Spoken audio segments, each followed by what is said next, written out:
Hello students, welcome to Shikara Academy. In this video, I am going to explain you about the Russia-Ukraine crisis. Let's begin. Russian President Vladimir Putin ordered a military operation on Ukraine. We all know this and we are all reading this in our daily newspapers. Now, what is the issue? This is Russia and this is Ukraine. The capital of Ukraine is Kiev and the capital of Russia is Moscow. Now, if you look at these highlighted areas, this is Crimea, which is now under the control of Russia. And these two areas are Lugansk and Donetsk respectively. And these are the main areas of conflict which led to the current Russia-Ukraine war. Now, what is the background? The Russia-Ukrainian war is an ongoing armed conflict that began in February 2014, primarily involving Russia and pro-Russian forces on one hand and Ukraine on another. So, Russia and pro-Russian forces on one hand and Ukraine on the other. So, what is the conflict? Why does these two entities are fighting? Russia in 2014 annexed Crimea. In the previous slide, we have seen where Crimea is. So, Russia basically annexed Crimea.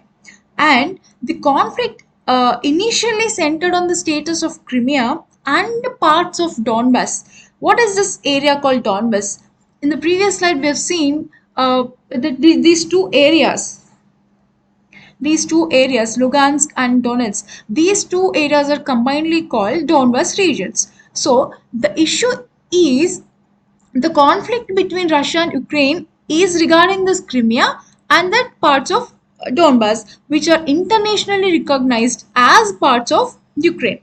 Now, talks between Russia, Ukraine and the Organization for Security and Cooperation in Europe, OSCE, led to the Minsk protocols of 2014 and 2015. Now, what is this OSCE?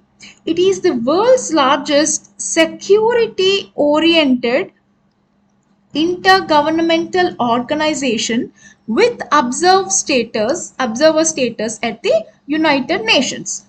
What is its mandate? What does this OSCE do? The mandate includes issues such as arms control, promotion of human rights, freedom of press, and fair elections. So basically OSCE is involved in these issues. So this organization, Russia and Ukraine sat together and the talks led to Minsk protocols of 2014 and 2015. Now, what is a Minsk protocol? This protocol or agreement consists of a package of measures including ceasefire, withdrawal of heavy weapons from the front line or from the area of conflict, release of prisoners of war, constitutional reform in Ukraine, granting self-government to certain areas of Donbass, and restoring control of the state border to the Ukrainian government. While fighting subsided following the agreement's signing, it never ended completely and the agreement's provisions were never fully implemented. So the gist of this slide is Russia is in conflict with Ukraine because of this area of Donbass, and this conflict has been from 2014 and 15. So in 2014 and 15, these Russia, Ukraine and OSCE sat together and reached an agreement that Russia will not launch a military attack on Ukraine and the areas of Donbass are they'll come under self-government, that is they won't come under Ukraine or Russia, and the self-government is in those areas from 2014 to 15. So although the war is not ended completely, at least the fighting subsided. Now, why it happened now? from 2014 and 15, those peace talks were happening, and there were no military aggressions from Russian side or Ukrainian side in these areas. But why it happened now? Why these escalations? It is because Ukraine wanted to join NATO in January of 2021. Okay, let me give you the list of reasons why this escalation happened now. First thing, Ukrainian president asked the US president to allow Ukraine to join NATO in January of 2021.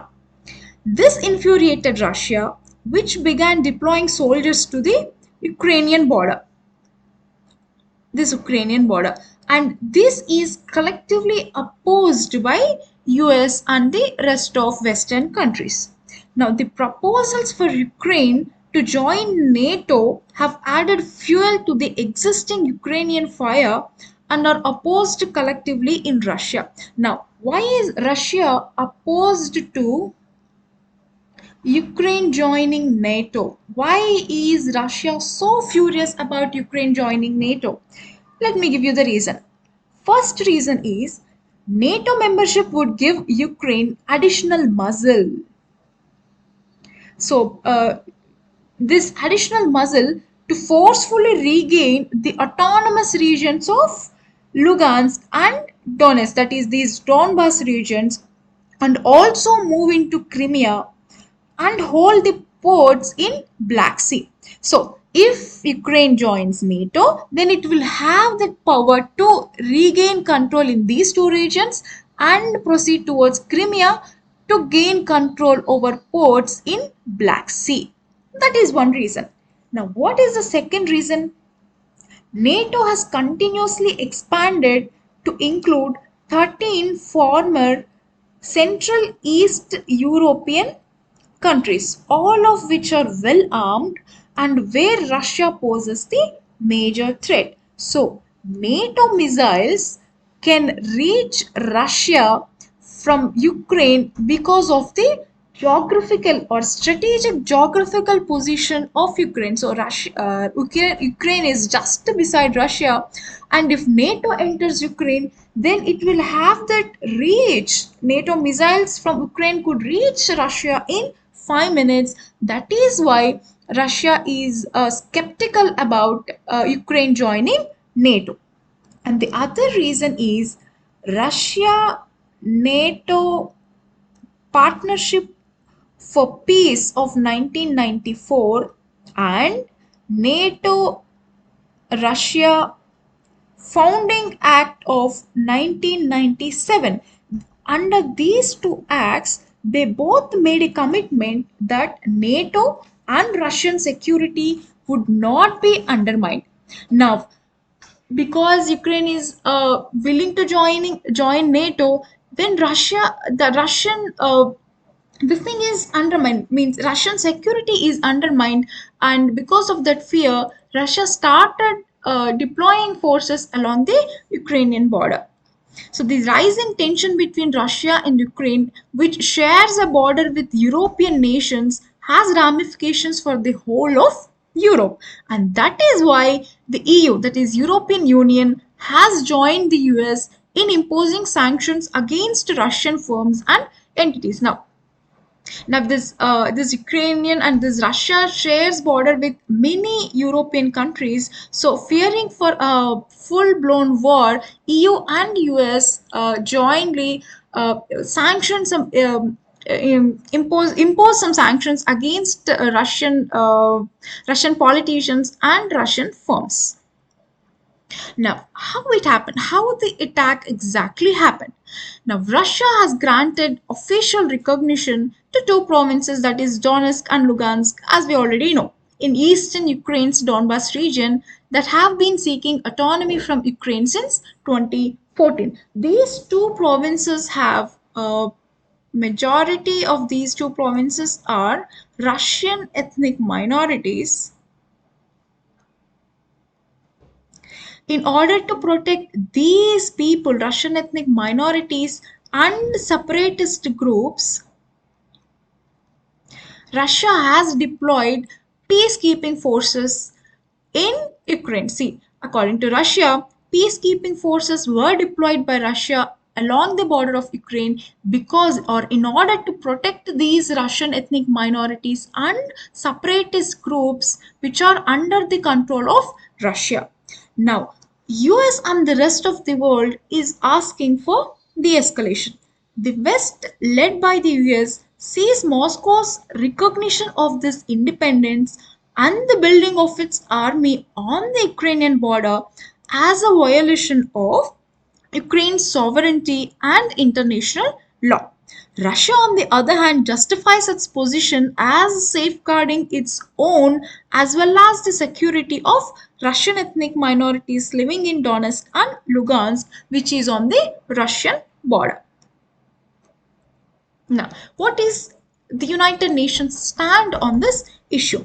UN Secretary General says Russia's attack on Ukraine, as he appealed for President Vladimir Putin to stop his troops, was the saddest moment of his 5-year tenure. The UN chief opened the Emergency Security Council meeting, and in that meeting he asked Russia, he quote and unquote, he said, in the name of humanity, bring your troops back to Russia. But during the meeting, Putin announced that he was launching a special military operation in eastern Ukraine, and he is not willing to make a war or wage a war against Ukraine, but only is launching a special military operation. This is his stand during the Emergency Security Council meeting. Now, most importantly, what is India's stand in this situation? For New Delhi, the escalation in tensions comes at a particularly sensitive time. Why? There are two reasons. First reason is the delivery of Russian S-400 missile system is underway. So India ordered this Russian S-400 missile system from Russia.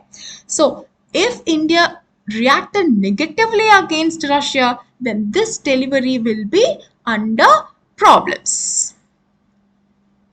And the second issue is Pakistan's Prime Minister visit to Moscow. This is the first meeting by the Pakistan's head of country to visit to Moscow in 2 decades. So this may result in friendship between these two nations, that is Pakistan and Russia, which will act as a deterrent to Russian and Indian relations. So these two are the reasons why India may not react negatively in this issue when it comes to Russian-Ukrainian crisis. So India's statement at the UNSC that appealed for diplomacy and de-escalation while making no critical comment about Mr. Putin's announcement is an assertion of India's traditional principled position. So India can neither support Russia's decision or can neither react negatively to this decision because of this strategic importance or moves that are happening in and around India that may cause any damage to the India-Russia relations. Now, what is the stand of the West and the rest? Washington announced sanctions against Moscow and said it would continue to supply weapons to Ukraine against a Russian invasion. So basically, Washington or US is pro-Ukrainian. So US also imposed sanctions on Russian banks and Russian firms. EU adds members of parliament to blacklist, freezing their assets and banning travel.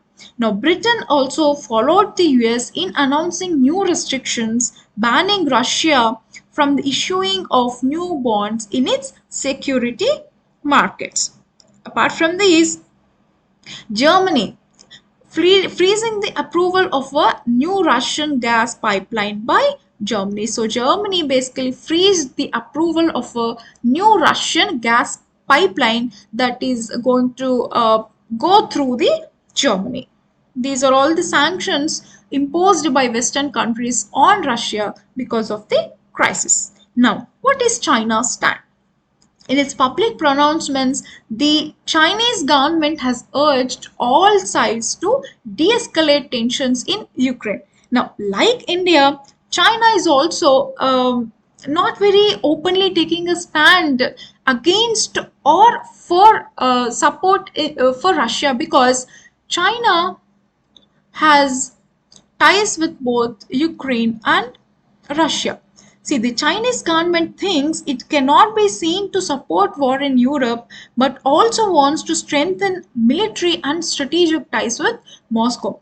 Now, China is vying to take number one position and derail US position as the most developed country in the world. So, China need its military and strategic ties with Russia in order to gain or in order to assert its dominance on the world.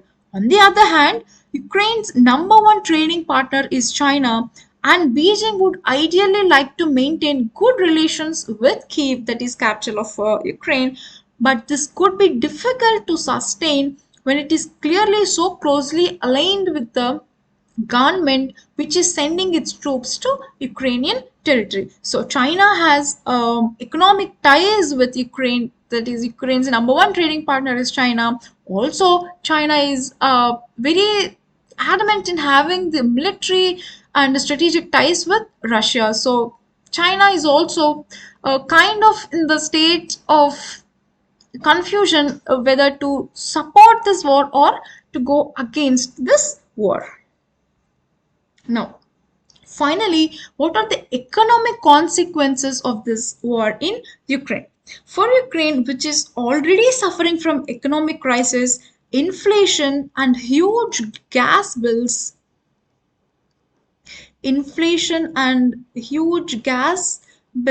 this is the worst self-inflicted crisis. Ukraine has been completely dependent on Russia for oil. It is a country deeply polarized between pro-Russian and anti-Russian politics. Now, for the rest of the world, while its immediate impact has been felt in the commodity, equity, and currency markets, the ripple effects are likely to end here. Russia is a major exporter of crude oil or gas to the world. If the advanced countries impose major economic sanctions on Russia's export, it can lead to major spike in fuel prices, or fuel based commodities had a share of more than 50% of Russian exports. So, any economic sanctions against Russia, oil prices will shoot up. Now, oil's surge to $100 a barrel for the first time since 2014 represents a double blow to the world economy by further denting growth prospects and driving up inflation. So, any sanctions against Russia, oil prices will grow up, it will lead to inflation, and then it will lead to deterioration in economic growth of all the countries in general. Now, this inflationary impact of the Russia Ukrainian crisis is likely to go beyond fuel prices, as the region is one of the most important wheat producers in the world. So, these are the immediate and long term economic consequences of the war in Ukraine. So, this is the end of the video. Hope you all enjoyed it. Happy studying.